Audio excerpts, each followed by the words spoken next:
Okay, so hi, I'm Sally McMillan, and I will be talking about the social learning theory that was introduced by Edwin Sutherland in 1939. Edwin Sutherland said that deviant behavior is learned through one's interactions with others. It's who you're hanging out with in close proximity on a daily basis. Sutherland developed the theory of differential association to explain how the learning deviance comes about. So this is basically means that if an individual is associating with people who hold deviant or criminal ideas more than people who embrace conventional ideas, the individual is likely to become deviant. So the principles of Sutherland's theory of differential association, key points. So one, criminal behavior is learned, very basic. Criminal behavior is learned in interaction with other persons in a process of communication. So you're talking about the deviant behavior. The principal part of learning criminal behavior occurs with intimate personal groups. As I said earlier, it's intimate, the emphasis on intimate. So it's not strangers, it's who you're hanging out with intimately, your friends, family, that hold these deviant thoughts. And you talk about these deviant thoughts. When criminal behavior is learned, the learning includes the techniques of committing the crime, which are sometimes very complicated, but it can be simple, the specific directions of motives, the drives, essentially justifying your deviant behavior. Differential association may vary in frequency, duration, priority, and intensity.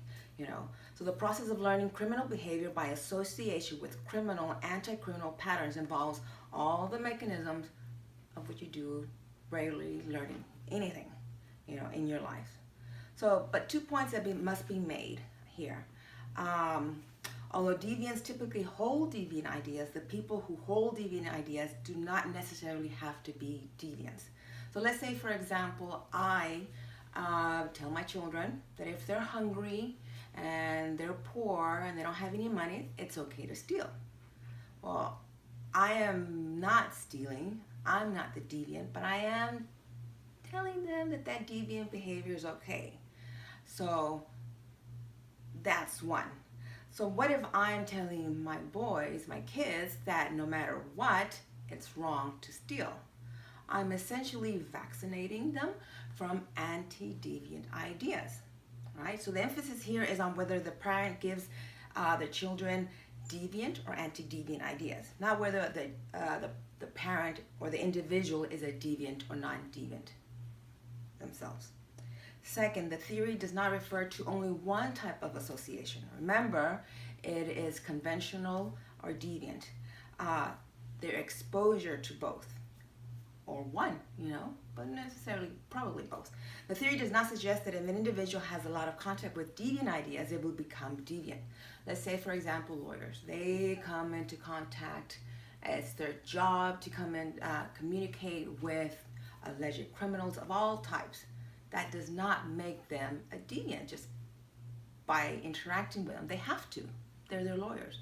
But if they have enough conventional ones or supersedes the deviant ones, then they're not going to become deviant. So they're not going to turn. So it's just their jobs. So those 2 points.